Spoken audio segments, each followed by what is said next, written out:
actually. I wouldn't change it for anything else. Yeah, it's awesome. It's like a big part of the team, I think. Yeah, I think it's quite funny, like the irony in it, as the name Power of Evil combined with the team name, Unicorns of Love.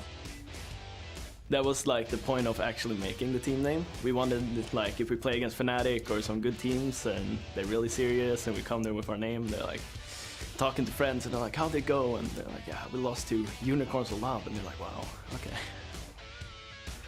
We have now with Kikis in the jungle somebody who is just trying out everything. Like, if you say the champion, he tried it out in the jungle, thought about it. I think it's good when the player feels good on the champion, even though he might be like not exactly in the meta, or maybe there's a better pick in the situation. But if player feels good on some champion, he will perform better, will have better attitude, and the game will go better overall. We always like to look for picks that may change the meta a bit. Well, we always have like the main meta game that you usually follow, but on top of this you have the off-meta picks that you can always pull out. I think in some games we will most likely surprise the enemy and get a win, but obviously in LCS you can't do that every week. Now we're actually doing this for a job, so now it's not as much play, but more about being serious. I'm totally looking forward to playing on the big stage. It's first split of every player of ours. We're gonna play mostly first time on stage like that every week. The first split is like a lot of learning. We are willing to show them who we are and what we can do. It's not only the name.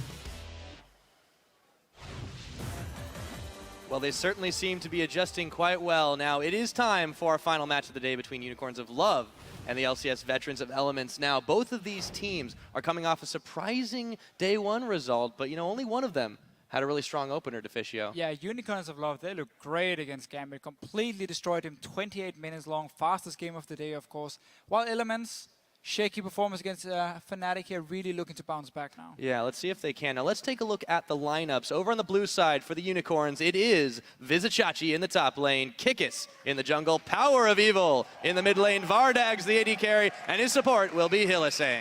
Yeah, Power of Evil yesterday, he got his Syndra pick here, and I'm not sure that's going to happen today because he was insane. I mean, it is his main champion. It was nerfed in 5.1, but he doesn't care about that. Plays it anyway. This guy's not affected by nerfs, man. 9-0 and 5. He went perfect. I mean, it was just really, really crazy stuff, and they really snowballed on that. And it's a scary thing about Unicorns of Love because Power of Evil is so good in the mid lane, and the rest of the team, they put a lot of resources on him here, and as long as he gets a good start, he can completely take over the game. We saw it yesterday. Rest of the team actually just followed him around, picked up kills left and right, beat out Gambit. Yeah, absolutely crazy aggression. And again, they were the ones who were known for innovating quite a lot. Gambit was way back when they were called Moscow 5. Sure. And it's a different team, a different lineup for the most part now. But taking that title away, say, hey, you know, we can come in here, we can hang with the big boys. Unicorns, they're not a one-trick pony. No, they're not. I mean, the pony was banned yesterday, and they still managed to win. So they've shown a lot of different picks, but also shown they can play standard and just play, like, use the champions in the current meta here to their advantage. But of course, we also have to look at who we have on the red side, and that is obviously the team formerly known as Elements, formerly known as Alliance, now Elements. Maybe they'll change their name again. again. Maybe they're going to change the name again. We have in the top lane Wicked, in the jungle is of course Shook, Froggen sitting in the mid lane, Reckless as the new AD carry, and Nif on support. Yeah, Wicked and Shook really failed to deliver yesterday. It was kind of disappointing. This is a team with a lot on their shoulders, a huge chip to try and perform. They looked great on paper, but against the, it's kind of weird to say this, up-and-coming Fnatic squad, they really just did not look good. No, I mean, so yesterday, Shook didn't have much of an impact on this Jarvan here compared to Rainova on the Rengar. And Wicked actually had a fairly good start to the game. He was getting ahead in farm against Huni on Lissandra, but he just completely failed to do anything with that lead because Elements were forced to actually teamfight a lot earlier than they wanted to. So Wicked was running around, not being tanky enough on Aurelia, and just had to kind of try and dive in towards Fnatic, who had so much damage and CC just to lock him down.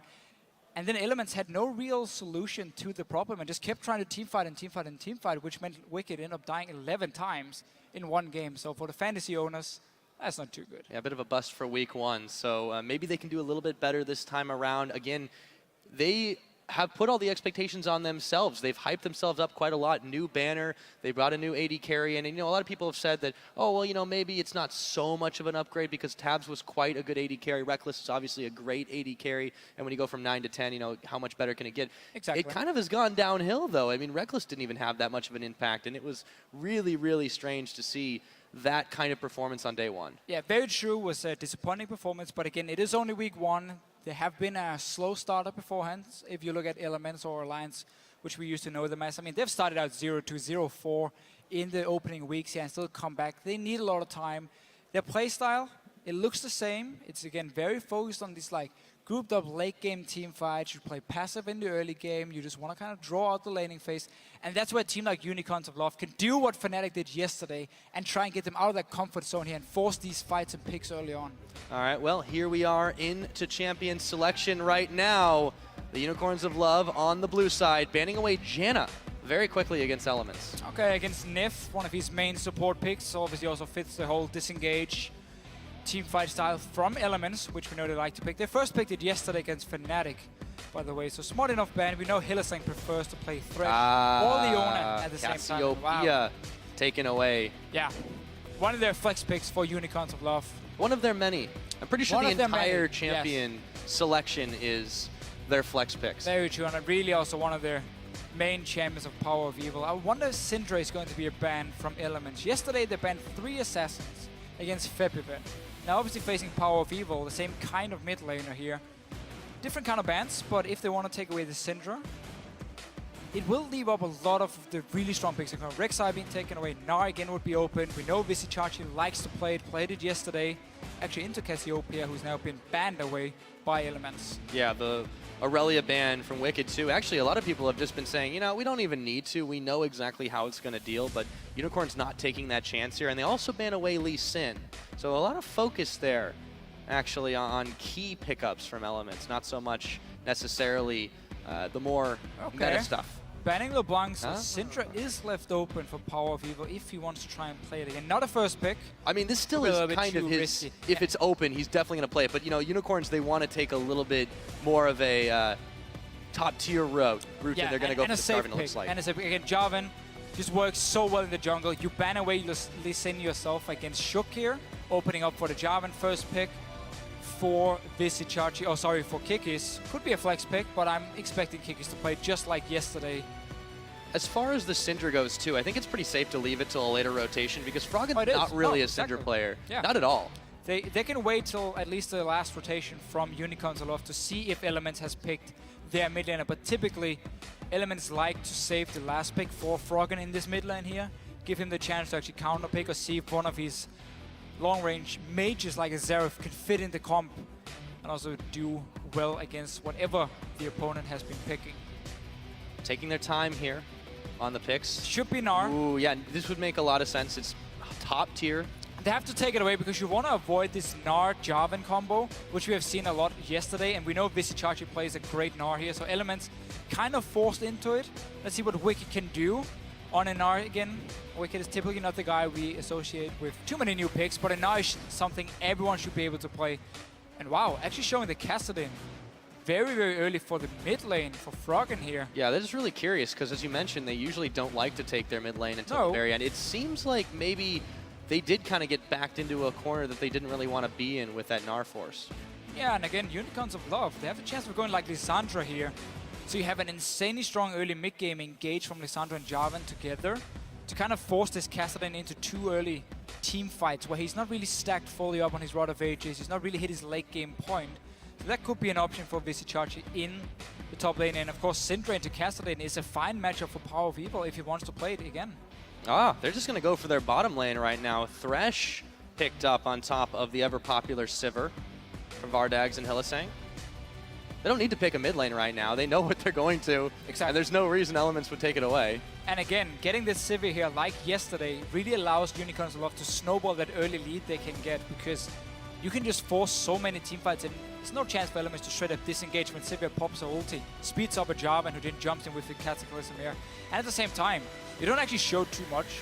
Because Sivir, while she fits really well in these teamfight comps, she actually works fairly well just as a passive wave player. She can also work decent enough as a tower pusher because of her spell shield. Sadly, though, has very, very short range, which is a problem. So she needs some disengage with her if they want to go for that route, which I'm not expecting from Unicorns of Love. They would have probably gone for a different AD carry them. Yeah, well, they also tend to have one direction when they go. It's in. And on the other side, Elements looking to play something a little bit different. Locking in Okay. the Graves, and yeah, I don't think we're going to see an Whoa, never mind, okay.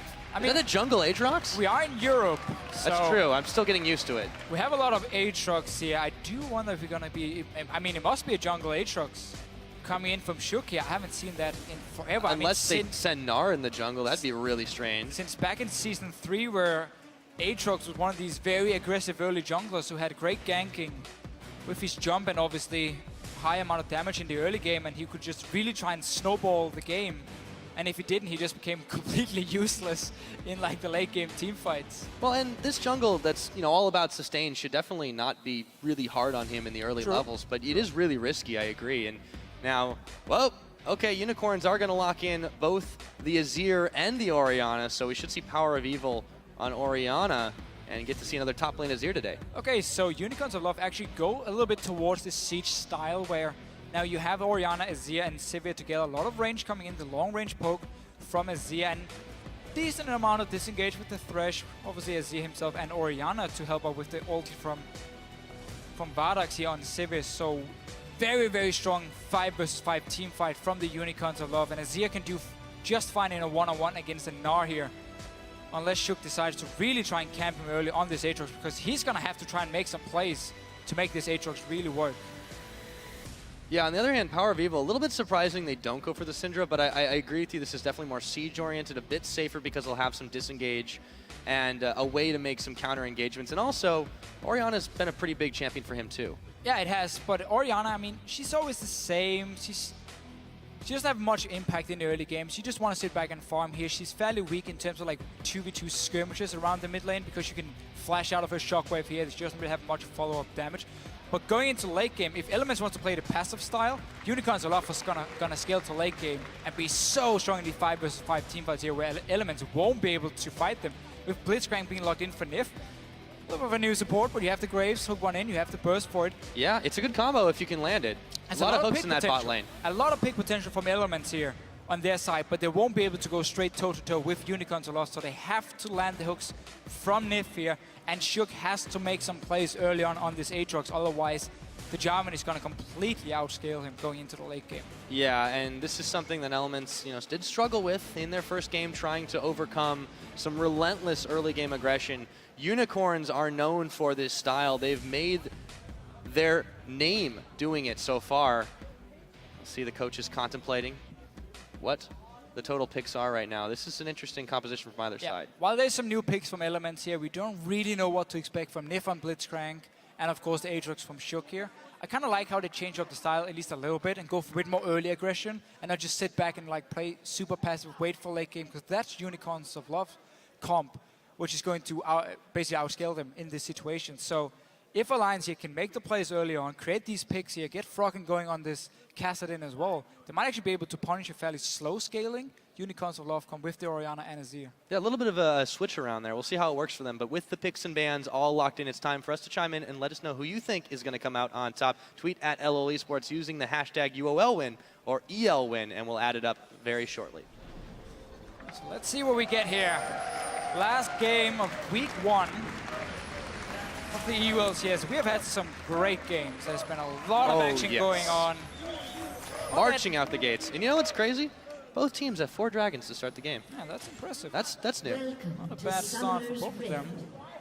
Surprised they were able to do that in about 30 seconds. All right, so when you have Blitzcrank, you have one of the best level 1s as long as you can actually get the engage here. So Elements straight up out of the gates into the enemy jungle. No surprises here. Gonna place a few deep wards to try and spot if Unicorns of Love are sending around the dual lane towards the top side. Because Nif on this Blitzcrank here against a Sivir and a Thresh lane. Might actually see Elements try the lane swap and just have Nif roaming around on Blitzcrank, get the level 2 in the lane, then start roaming and create picks together with Shook very early on. But they're definitely going to take their time about it, waiting for the right moment. So just the deep wards in, and they back right on out. I wouldn't be surprised if they try round 2 or go down to the bottom lane, but it looks like at this point they think that the window is closed. Well, they've used all the wards here, so they got all the information they need. They can see if Hylissang and Vardax decides to recall and walk towards this top lane, which is also why we see both Reckless and Nif staying around up here. And Hylissang and Vardax say, fair enough, we take the lane swap. Now they just really have to watch out for Nif on this Blitzcrank when he gets to roam around. Yeah, it doesn't matter how safe as well, even in lane, Vizicachi is going to be on that Azir. If he gets pulled in, it's going to be very difficult for him to stay alive. Here we go, round number 2. Elements coming in, eyeballing the Gromp. And yeah, potentially the blue buff there. Shook's going to get some help from Nif and Wicked. Very standard in the lane swaps here, especially when you know it's going to be a 2v1 on the top side. You invade on the enemy blue buff from Elements here, so you make sure you at least get 2 buffs for your own jungler and not get 3 buffed by the enemy team. So a very standard invade, nothing special yet. Kick is actually started on his own red buff, and I remember him doing this at IM San Jose, but that was in a standard situation where he then walked straight into the enemy blue buff and actually found the Evelynn and just killed him straight away. But because it is a lane swap, Shook is going to stay on the top side of the map. Wicked's just trying to find a little bit of boomerang action, and Vizzy's not giving it to him, but they'll force both of them to back away to start this one off. Free push for Vardags and Hylissang, though.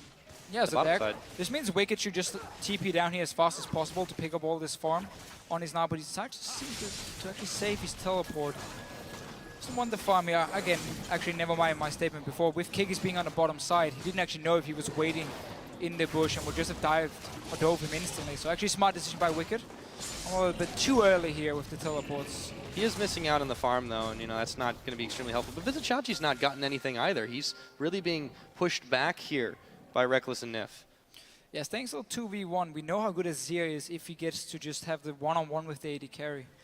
Which is also one of the reasons for Nif staying in the lane, making sure Reckless gets a slight XP lead before leaving him all alone. And Wicked now has returned to the bottom lane, placed the ward on the Grump. To make sure to see, okay, Grump is still alive, so I assume now that Kick is gone from this side of the jungle and I can actually move in and get some farm. Quite a lot of information you can get from seeing one frog. It is. Did you know it's actually a fungus? Oh. It's a toad getting a fungus that then goes insane. It happens in real life as well. I'm going to take your word on it. Trust me. I watched it. Ah. Don't remember where. Maybe in this game. Reckless looking for Hylissang. A little bit of damage with the buck shot. It's just going to be a little touch and go here, but there's a lot of catch potential now that Hylissang's kind of hanging out up there and giving a little bit of support to Vizicachi. Ooh, hook is going to whiz by his ear. Really putting a lot of focus on trying to deny Vizicachi here on Azir so he doesn't get that easy lane swap situation. So no roam yet from Nif. He's going to need Shook to join him anyway. It's not like Kassadin applies a lot of pressure pre-level 6. Neither does Orianna. So very true in terms of like a skirmish. And Shook looking for his very first gang.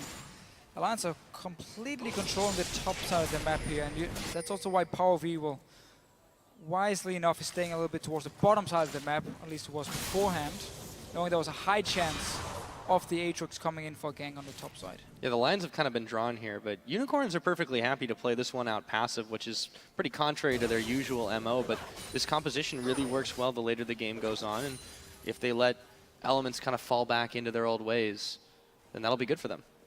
Yeah, I mean, if you do go late game, Unicorns will up with their strong team fight.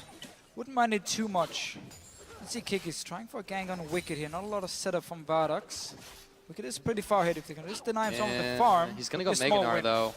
This is kind of hard to deal with. Vardag's actually a little bit low on HP. And here comes Kikis. He's going to hop right on top of him. A little bit low, not quite transforming just yet. Oh, this could be something. No, Meganar really low, flashing forward. And that's a first blood, but wait, we might have an answer. Power of Evil will flash out of danger, but Unicorns of Love pick that first kill up. Meanwhile, up in the top side, Hylissang caught up by Reckless and Nif. Gonna burn his flash hook. Gonna go right through the middle of him and Vizicachi.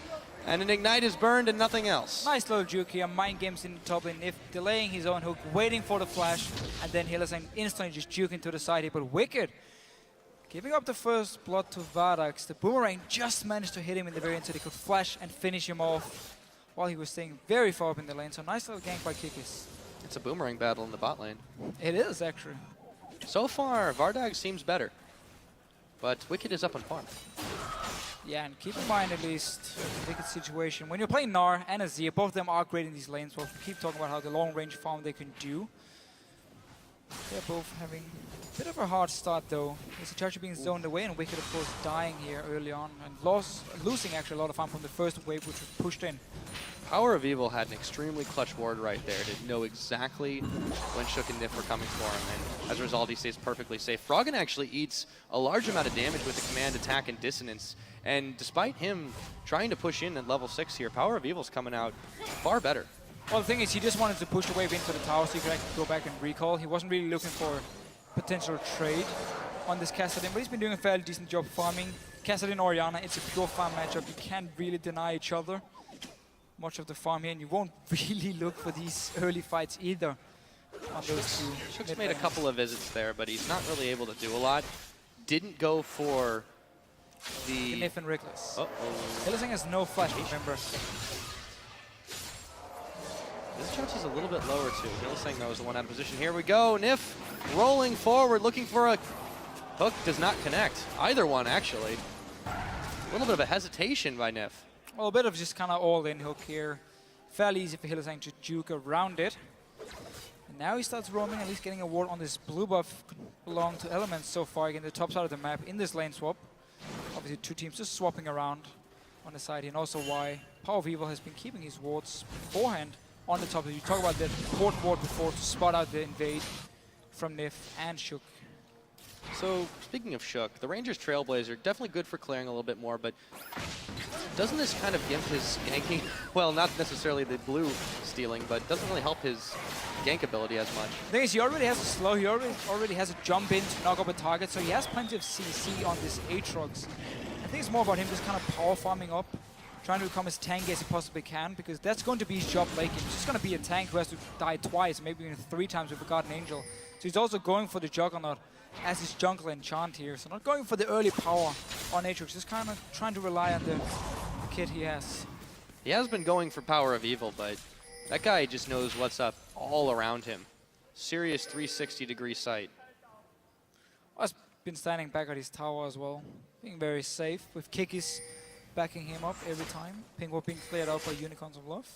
And Hylissang on the roam with Kikis now. Froggen's going to see this one. And actually Nif pushing forward a little bit. It's very touch and go here for both these teams. No one really wants to commit to anything. Looks like we're going to get a more real Nomicon on Power of Evil here. Typically you see Athenes on Orianna. But in this situation, again, I mean, against an Aatrox who gets quite a lot of lifesteal, makes a lot of sense. And oh, onto Froggen here. Yep, ooh, gonna flash. The shockwave. Definitely worth, but and summoner for Whoa, wait a minute, Kikis jumping in, but he gets himself killed by Shook, answering back, and they hook in Hylissang, and they're leaving in for this one. This is gonna be 2. Absolutely, he's taking a little while to die, but massive misplay from Unicorn. Yeah, Kikis is walking into a bush here with a pink ward. He had no vision, had no idea what's going on here.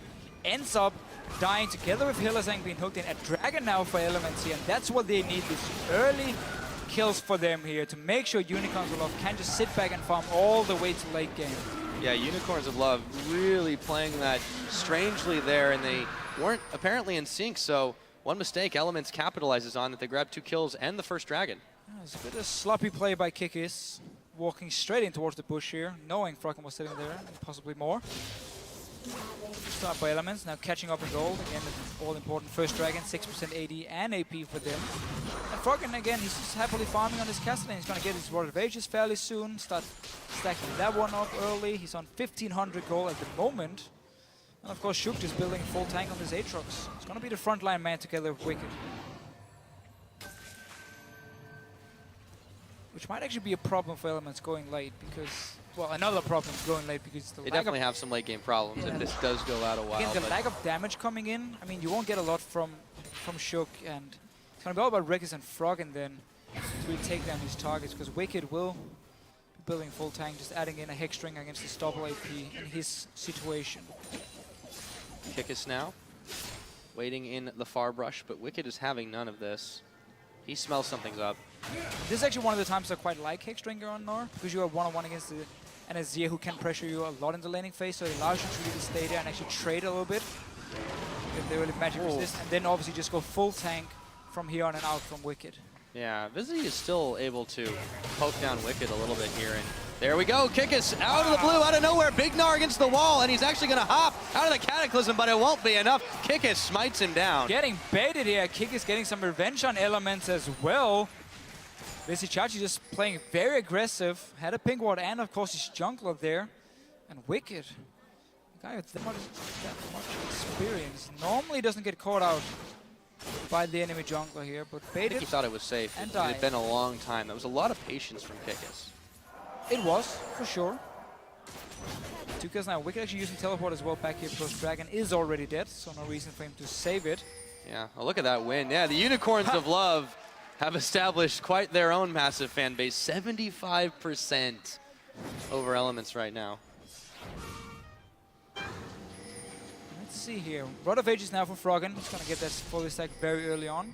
Shug and Neff running together. One of the things you can do on a Blitzcrank is you can use very aggressive invades into the enemy jungle.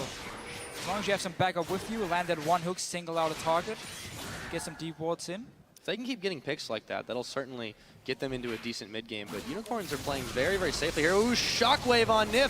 Very, very low right now. And Power of Evil, with the help of Kickus, picks him up. That's going to prompt Froggen and crew to run away. Meanwhile, Tower going down to the bot side. So second time Kickus is ready here for the gang from Elements, sending both Shug and Nif towards the mid lane. Instant Shock Blast, Shock Wave from Power of Evil. Shock Blast It was would be pretty from shocking. Jace. Would be pretty cool if it was a Shock Blast. Vardags and Hylissang pushing that tower in now. Fairly even in farm in that bot lane, but it's going to free up Reckless to have a little bit more of an easier farm up for a while. But that's not really what you want on Graves right now. You want to be blowing people up as soon as you possibly can, and he really hasn't had much of an opportunity to do that. He wants to get his Infinity Edge here. We could see Elements try and have Reckless run with the rest of the team to create some picks, but he's an AD carry who really enjoys sitting in the side lanes and farming, and then only joining when he really needs to for a potential team fight, which is something Unicorns of Love can try and punish if Elements is now split up on the map and trying one of these aggressive invades once again, knowing they don't have the AD carry, they don't have a TP on Wicked, so it's only going to be 3 members from Elements. Yeah, Unicorns really are ready for these map movements, and they're not particularly weak right now in this, kind of the end of the early game, really, we could call it. But they have made a couple of mistakes. Elements have punished that just a little bit here, and they have a dragon lead because of it, but it's still very, very slight. It's going to be a while before that's available again. Hylissang clearing out this pink now. Froggen kind of debating if he wants to jump in on him, and he will. That's a huge level disadvantage for Hylissang, though. It was 4, it just became 3. His pink ward. Yeah, he leaves it alive and takes down the green. So Froggen keeping his territory his.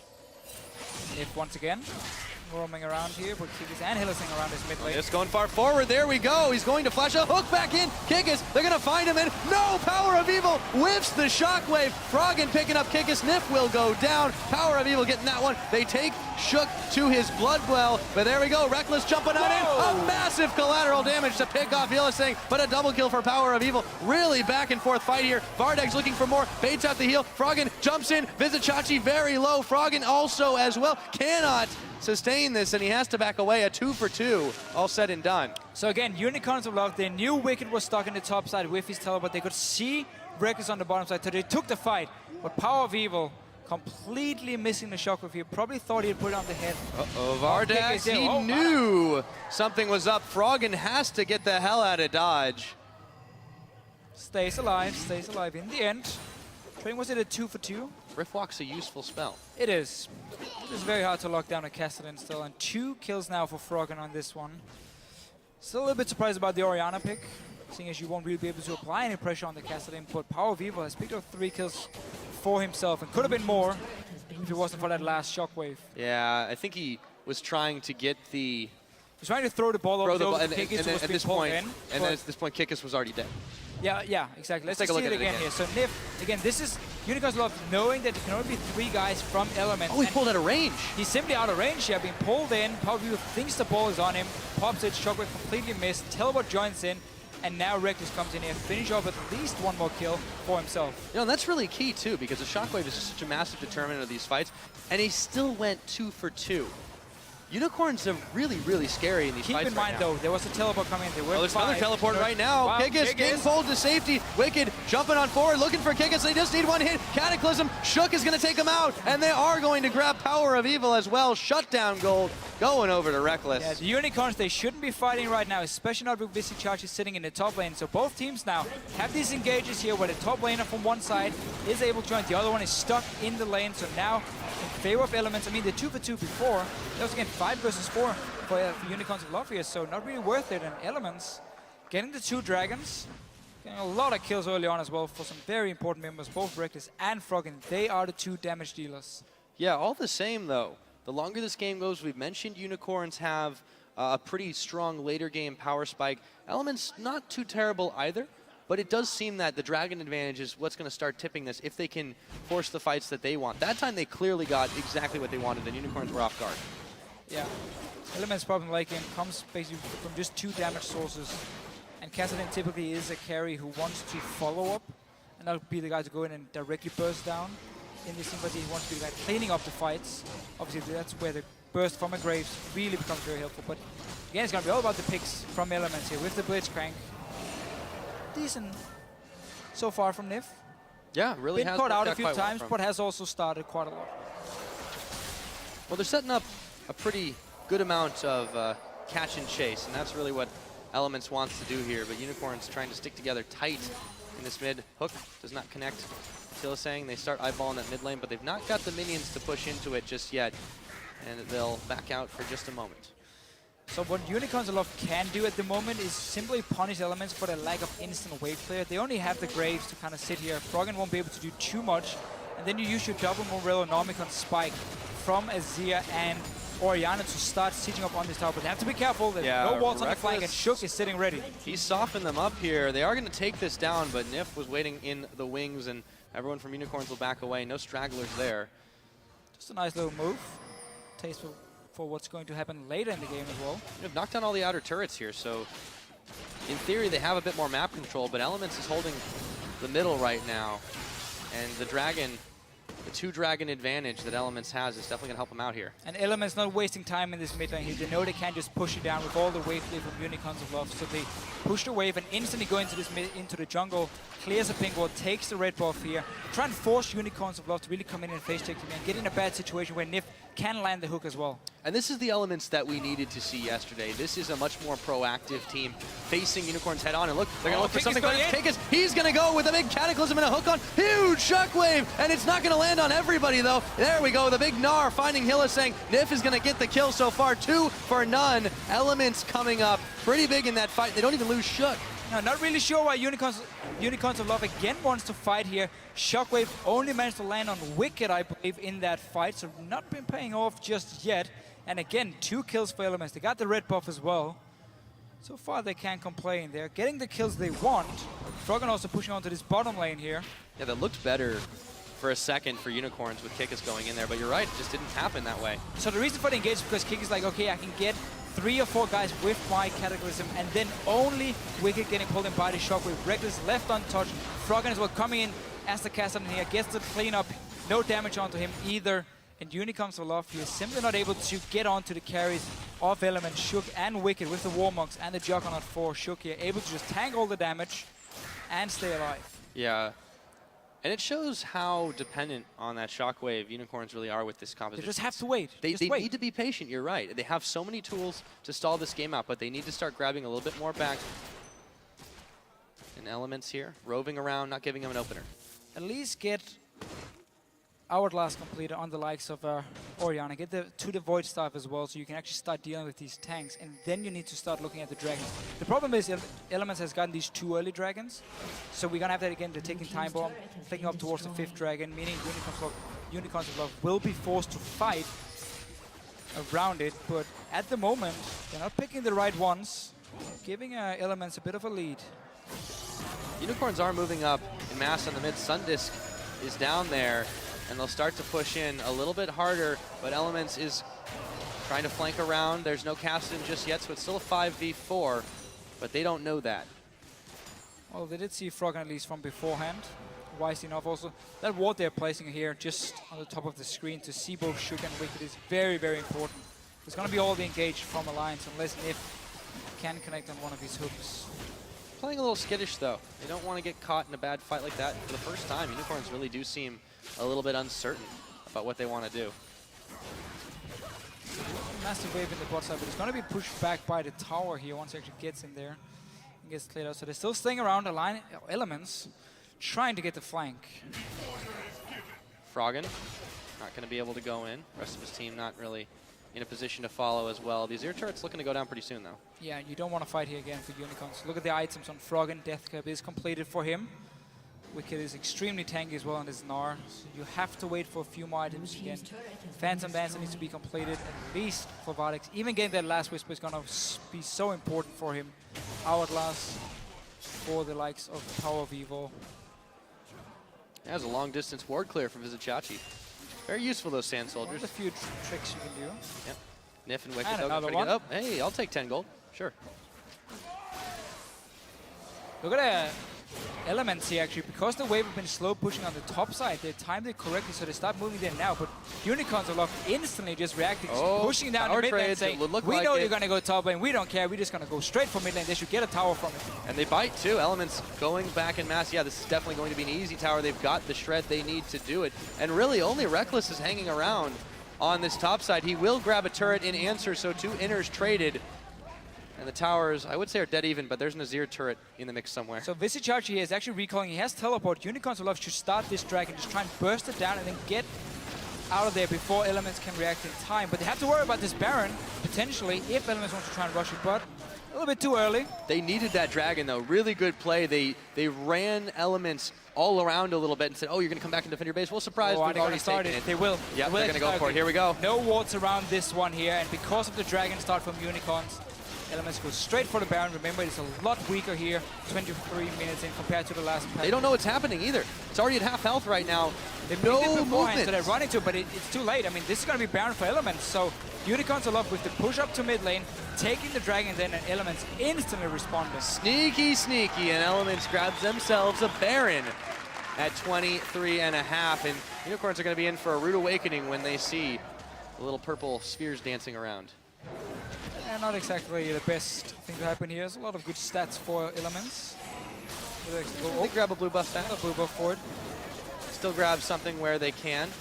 But Unicorn's really unafraid to try and grab what little edges they can in this game. Reckless and Nif defending this bottom turret here. That was a cool little setup here. Reckless shooting the smoke bomb to try and blind Unicorns of Love, so Nif could actually land a hook where you could Cover nuke his it. escape.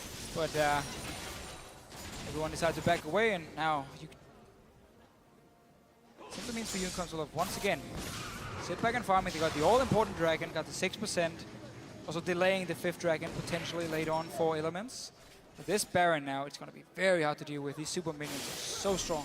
Well, it's just like you said earlier on in the game, they need to hold back and wait. And if they can wait out the duration of the Baron buff and push back the siege that will commence, they can just keep on doing it, try to grab some more dragons back into this game, and hopefully take the fights. But it's very dependent on a lot of things, and one of them is Elements not taking the incentive here. No, but this is very smart. They push in the mid lane, and now they're moving into the jungle, placing all the wards because Reckless has already built up the wave.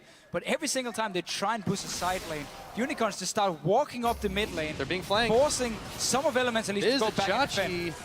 He's very, very low. Froggen can't push. Look at Reckless. Really early, a 0 almost seemed a bit of a waste there now. Kikis trying to chase on, but I feel like Elements should be the one chasing this one. Kikis extremely low now. They're going to hook him right back on in, trying to escape, and he will flag and drag out of danger, but still it is very close. Vardex extremely low. Reckless, not enough damage to pick him off, and that was just a weird chase back and forth.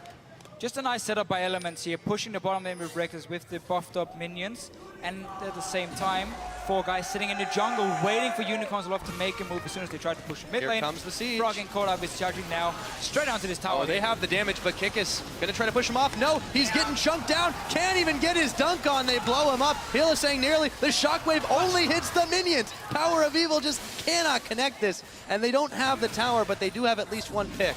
And more coming. It force a flash. Ooh, Froggen. I mean, there's 3 soldiers, mate. You don't want to jump into that. That was a little too bold.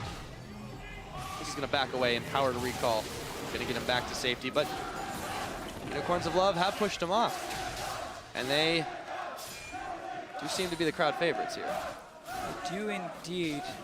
Now, though, again, this Baron by Elements really made it hard for him to sit back and just defend, falling pretty far behind in gold. Froggen is going to get even more farm in this case. I mean, he's had a free game so far. If you pick Orianna into it, you're not going to try and stop him in the laning phase, and then Froggen with the early kills as well from some of the fights we saw happening. Yeah, the reaction time's pretty crazy, too. If anybody but Froggen had done what he just did, we'd have a dead Kassadin. It's a little bit too greedy, yeah. He hasn't been punished for it yet. Still, him and Reckless, unkilled this game.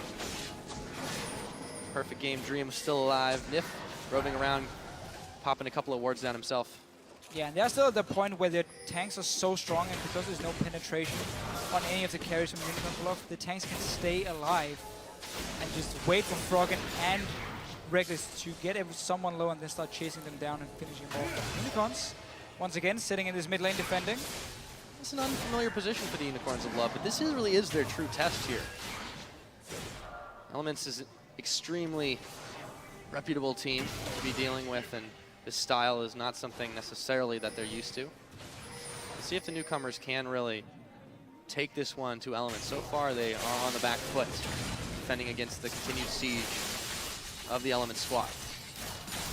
Yeah, and again, Elements won't really get anywhere with this push because of the wave clear, so again, pushing it down and then instantly waiting for the side lanes to push every single time. They start these slow pushes and just force Unicorns of Love to sit in the mid lane and defend.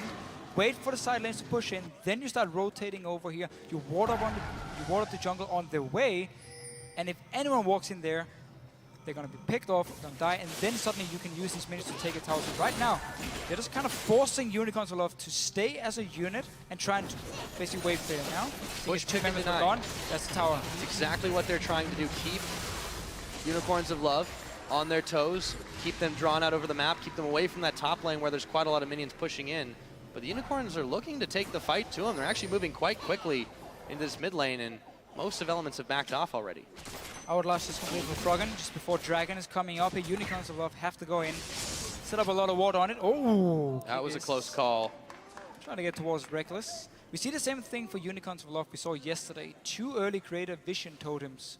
Or at least one of them this time around, and 1 stealth totem, which just allows you to have that ward on you at all time, the pink ward and a green ward. Because this dragon will be very important for them.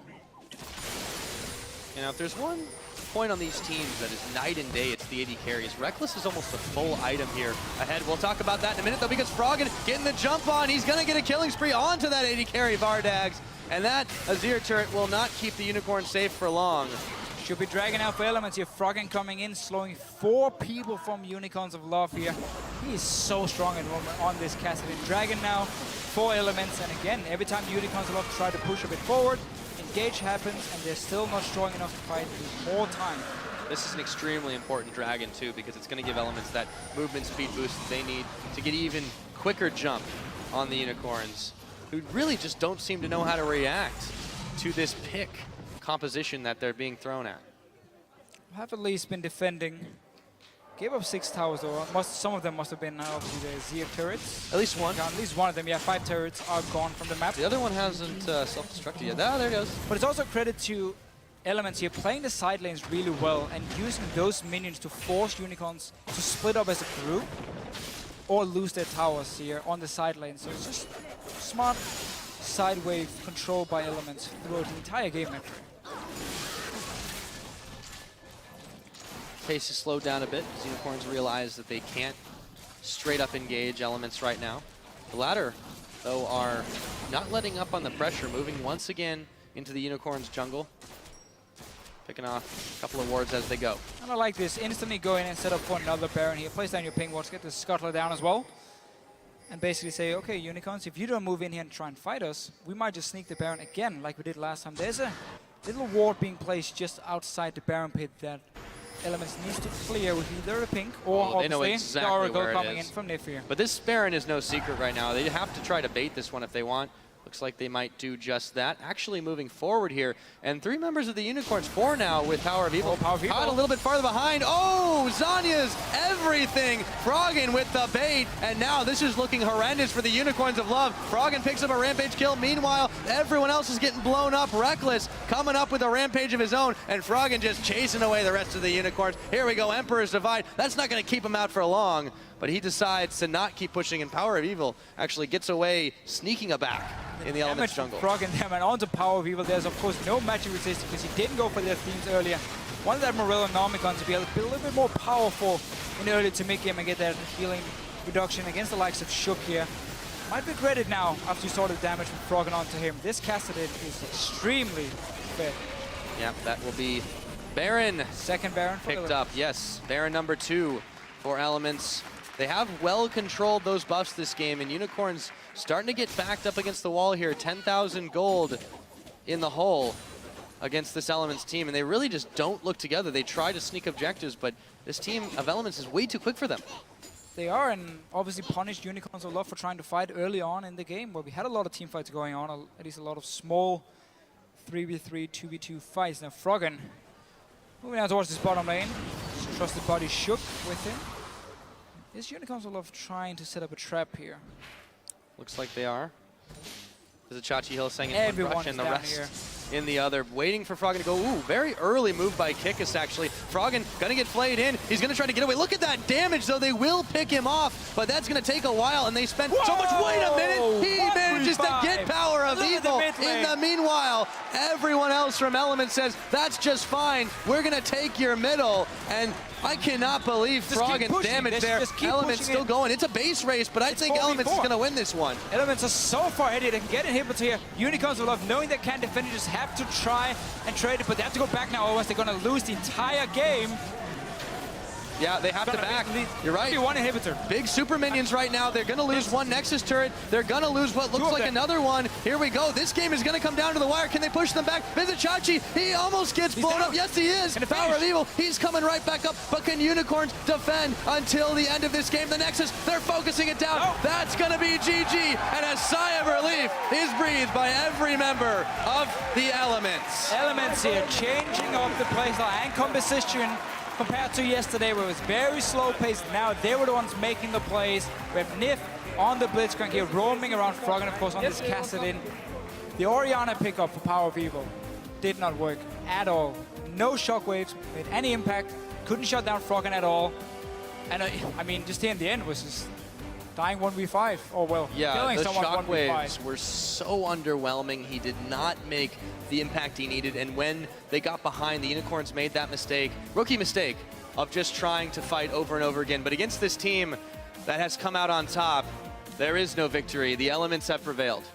They have indeed, and second time we see a very slow scaling comp being punished in this mid game here. Funny enough, Unicorns of Love, who destroyed Gambit yesterday, in somewhat the same situation where Unicorns of Love had all the pressure early on and forced all the team fights like Alliance did here. Not for lack of trying, though. They really tried to make a lot of early plays, which was to their detriment. And Elements showed a different side of themselves, not just with the win, but with being able to mix it up. And that's what everyone was expecting coming in to this spring split. They're now 1-1 on the board. They're definitely looking a lot sharper than they were yesterday. Maybe they just had to shake off the rust a little bit. Could be, and also, I mean, Fnatic, all credit to them. They played fantastic yesterday and today as well. So clearly, at least now, Elements got a win on the board. Very important. You saw how happy they were after winning. Incredibly important for your confidence. Really don't want to start at 0-2. And also showing they could play more aggressive in the early to mid game here. New pick from Shook. He's not been shy about these new picks. We saw him play Riven jungle in the summer split, obviously. But Aatrox here, full tank, and just run in there. You die twice, and hopefully you've bought enough time now for your Cassadin and your Graves to do damage. Yeah, the jungle Aatrox worked out quite well. Also, the Gnar pickup for Wicked, I was really pleasantly surprised by how well he was able to handle that. The lane swap as well. So glad that there's more champions in his pool than Aurelia. I mean, everyone can play Gnar. Everyone should be able to play Gnar. Yeah, when they left it open, LCS. Unicorns made a really big mistake there, it seemed. It wasn't the only key to their victory, but just overall, Elements really seemed like they knew what they were doing a lot more, and that's the experience factor coming into play here. So, you know, the up-and-comers, they got knocked down a couple pegs. They did still for Unicorns of Love here. Obviously going to go back and look at the game and say, okay, maybe we needed a bit more pressure in this mid-game instead of picking the Orianna into the Kassadin. Rest of the game for them, I mean, they were constantly on the back foot, just trying to fight. Elements were ready for it. Looks like a very standard controlled Elements game where they don't get surprised, don't get really pulled out of the comfort zone and just slowly control it. And obviously at the very end here, the base race after 1v5 from Frog and Thick King. Absolutely. I mean, really, you can't go base race against a team that's already that far ahead on you as well. So that was it. That was GG. Now we're going to check in on stage where Quickshot is now standing by with a member of the victorious Elements. Thank you very much, Pyra and Deficio, and congrats on your first few games in Europe, Pyrotechnics. I'm joined by Reckless after a very, very exciting win. Base race towards the end. Ended up going in your favor. Was that quite an exciting moment, or did you know you had it? I don't think we knew we had the Nexus, actually, but we were aware of the fact that we were going to win the base race, based off the fact that we actually had Baron at the time, so our minions were super strong compared to theirs, who were really weak. And we actually had stacked waves, so we knew we'd go all the way. But it ended up being quite close in the end, actually, because we went all the way with it and they recalled, and it was closer than we wanted it to be, but at the same time, everyone was good to go for the call, so we just kind of went for it. And if it failed, you know, everyone was with it, so it didn't matter in the end. Well, that's really good to hear. Game started off fairly even. It was quite clear you guys had good dragon control. You snuck that Baron at 23 minutes. Did the game feel like it was always in your control, or at what point did you realize it was swinging in your favor? I think the game swung in our favor already at bans and picks. We got pretty much what we wanted, and they actually played a composition I haven't seen them play before. We were expecting them to go for more of like a solo queue-ish comp, where they go this hard engage catch-off comp, but they ended up going double AP carry with Sivir, which didn't make much sense to me. But I think we won the game already in bans and picks. So we just kind of picked the Blitzcrank because it's really good against double AP with the silence. It's a very rare ability in the game right now, and not many champions actually have the ability of silencing enemy champions. So we wanted to lane swap to kind of dodge the fact that we might lose the lane, since Blitzcrank is a weak laner. And we ended up getting it due to the fact that we ended up getting so many wards at level 1 without them like defending them. So I think it, like, even from the start, we kind of knew we had it. And then we just kind of played it more perfect than we did yesterday, because yesterday we took so many risks and ended up getting picked off over and over against Fnatic. So today we just wanted to make sure we got this first win in LCS and then start the season from here, pretty much. Well, definitely a convincing win right at the end. 1-1, you mentioned the loss to Fnatic yesterday. How did it feel personally, losing to the team that you actually left, and more importantly, losing to Yellow Star as well? I mean, of course, winning against Fnatic would be a good thing for me, especially since we have this sort of nemesis status. But at the same time, I didn't really mind, because I was more of scared of the fact that we didn't like end up doing what we trained in scrims. So I was more worried for us than actually the fact that we didn't win against Fnatic. And towards Yellow Star, I felt like we actually won the lane yesterday, me and Nif, so I guess we had that going for us. But at the same time, like, we didn't care much about the game yesterday, about the fact that we actually lost it. We cared more about the fact that we ended up doing things we didn't practice. So today we just went into the games and did things we practiced, which is like kind of unorthodox, like Aatrox and Blitzcrank, which no one else play. So I think today was much better than yesterday, and I feel a bit sad for yesterday, but then again, we're going to face Fnatic again one more time in Spring Split and hopefully tie it up for 1-1. All right, well, we'll have to see how that next matchup does work out. I do want to ask about some of the practice and, you know, the differences that you're experiencing in Elements in contrast to Fnatic. We heard in the video feature you were mentioning how you got a play style or a mindset that is more what you're looking for out of a team. What exactly is that, in your opinion? Well, I think it's just, as an individual player, you have different mindsets on how you want to play the game. For example, in Fnatic, we had a lot of like aggressive mindsets, where you wanted to like 1v1 people, especially Pekka and Soas. And I'm not the kind of AD carry that kind of want to go for these 1v1s. I'd rather play it safe, to not take a risk, and then play it together. And I feel like that's what Elements kind of do. We go for these dragons and try to go for these safe plays and keep the game on a low kill score. And I feel like it just fits so much better with my style. Then again, I could have adapted more in Fnatic, but I feel like my playstyle fits so much better with these type of players. And regarding the practice, it's been going quite well. Like, then again, Elements has veterans and Fnatic has veterans, so it's no big difference in terms of like how many hours you play a day or how effective the scrims are. But the fact that just the mindset is the same makes a huge difference, actually. Well, that's very, very good to hear. We'll see how the training pays off for the rest of the split. Just one more question. I want to ask what your opinion is on the entire European scene as a whole. We've got week 1 now in the books. We've seen a couple of surprises. Unicorns look good. Obviously, Fnatic looking very impressive. What's your opinion on the top bracket and the bottom bracket of the 10 teams, and sort of how many teams are there? You know, is it a top 3, top 4, top 5, in your opinion, and why? I think this year actually many teams can shake up the board, because all these new teams coming in with so many motivated players ending up fighting against these veteran teams. It's actually very close games. I'm more surprised this year than I was last year, so I don't think it will be a top 3. I think it will more be a top 5. And then again, these teams can shake it up heavily, especially Unicorns, who I see as a top 5 team definitely. Even Wolves yesterday impressed a bit, so it's like all these teams are coming in and improving a lot, and I think that has a big part to do with the coach being like more active now, because every team didn't have a coach last year, so every team actually getting a coach this year makes these so to say worse teams last year a lot better already. So I think this year will be a lot closer than last year, definitely. Well, it definitely makes it a lot more exciting for the viewers and for us to shoutcast. Congratulations again on the win, Reckless. We'll be seeing you more soon. We're going to throw it back over to Shox and Crepo to break down the day and wrap up the week. Thank you very much, Quick Shot. Fantastic interview with Reckless there and fantastic performance by Elements. We heard Reckless say, I knew we won the game at Picks and Bans. The comp didn't make much sense to me. What sense did you make of it? I get what he's saying. You know, they practice these pickups and they practice this aggression, and it worked for them in scrims. However, I think Unicorns of Love could have played their composition slightly differently and played it a little better. So they have a mix between engaged. So if you see Sivir, what do you imagine? You imagine Sivir popping the ulti and going in. But at the same time, if you look at what Elements is bringing, you know, the Gnar wants to catch somebody, the Cassin wants to jump forward, the Aatrox wants to jump forward. What if you use that similar ulti to walk backwards, and then you have the J4 to Cataclysm forward, and then EQ out, kite them, and with kite running into an Azir Orianna comp is incredibly dangerous. So I feel if Unicorns of Love held that Orianna ulti a little longer, used the Azir ultimate to push Elements back, and then make them run out of gap closers, make them run out of damage, and then turn with the Sivir ulti, they could have won a lot of these fights. And I'm just going to immediately jump into a replay that highlights the fact how Elements is winning these fights, but also where UoL is misplaying it. If you look at Kikis, he's immediately going in, he's engaging into like a counter hard engage, and immediately comes out the Orianna ulti, but it's too early. Look at the power from that Azir ulti though. That could have been really big in a fight if Vardax didn't get hooked by Blitzcrank. He got hooked with Spell Shield up, and that should never ever happen in like the highest level of play. So UoL was making mistakes. Congratulations to Elements for picking them out, but I do think if they would have kited backward, used their disengage and their consistent double AP damage output, they could have basically out-resourced Elements at one point. But props to Elements.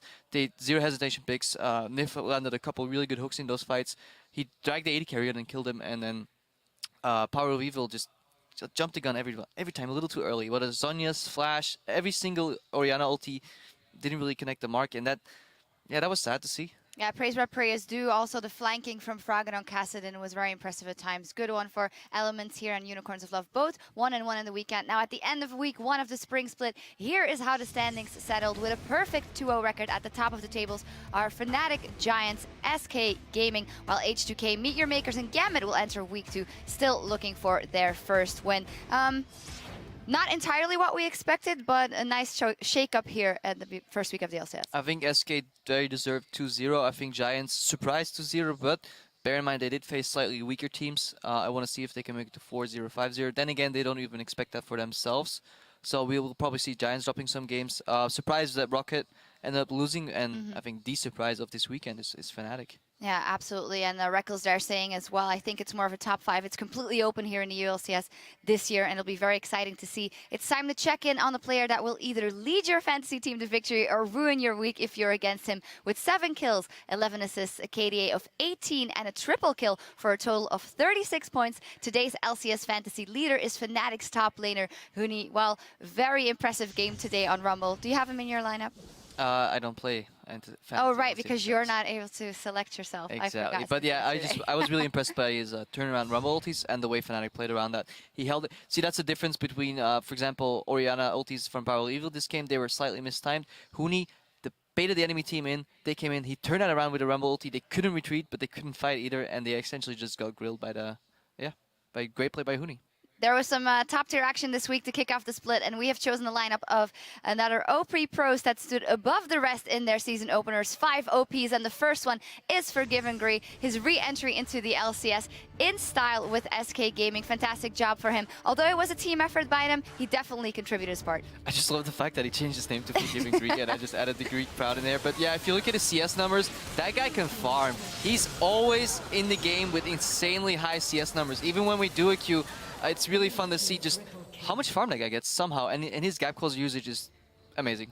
Yeah, and he is adding some of that winning lanes to SK Gaming, and in combination with what they already did in the late game, they're looking very dangerous. And then the next one is Febivin. Febivin bringing the goods in for Fnatic here in week 1. Absolutely fantastic play. He had big shoes to fill, but he's absolutely delivered an 18 KDA over 2 games here, and his Xerath was super impressive yesterday. Yeah, he definitely sniped people out there. Big, good ability usage. He didn't pop his ulti too early. He waited for another full spell rotations very often, and then popped his ulti at the right time.